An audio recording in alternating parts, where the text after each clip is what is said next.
முன்னாள் அமைச்சர் செங்கோட்டையன் பேசுவதற்கு வாய்ப்பு கொடுக்க வேண்டும் என சட்டமன்றத்தில் சபாநாயகரிடம் எதிர்க்கட்சித் தலைவர் எடப்பாடி பழனிசாமி முறையிட்டிருக்கிறார். கூடுதல் விவரங்களை செய்தியாளர் ரமேஷ் கேட்கலாம். ரமேஷ், வணக்கம். அவர் என்ன பேச வேண்டும் என்று இபிஎஸ் தெரிவித்திருக்கிறார், விவரங்களை பதிவு பண்ணுங்க. வணக்கம். அதிமுக முன்னாள் அமைச்சர் செங்கோட்டையனுக்கு பேரவையில பேசுவதற்கு வாய்ப்பு வழங்கணும் அப்படின்னு எதிர்க்கட்சி தலைவர் எடப்பாடி பழனிசாமி சபாநாயகரிடம் முறையிட்டார்.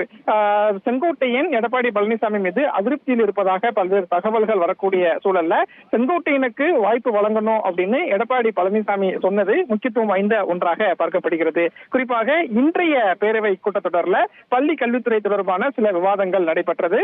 அப்போ யார் ஆட்சியில அதிகமான வகுப்பறைகள் கட்டப்பட்டது அப்படிங்கிற ஒரு விவாதம் நடந்தது. இந்த விவாதத்தின் போது அதிமுக ஆட்சி காலத்துல புதிதாக வகுப்பறைகள் எதுவும் கட்டப்படல அப்படிங்கிற ஒரு குற்றச்சாட்டை பள்ளி கல்வித்துறை அமைச்சர் அன்பில் மகேஷ் முன்வைச்சாரு. அப்போ அதிமுக ஆட்சியில பள்ளி கல்வித்துறை அமைச்சராக இருந்த செங்கோட்டையன் இதற்கு பதிலளிப்பதற்காக பேரவையில அனுமதி கேட்டாரு.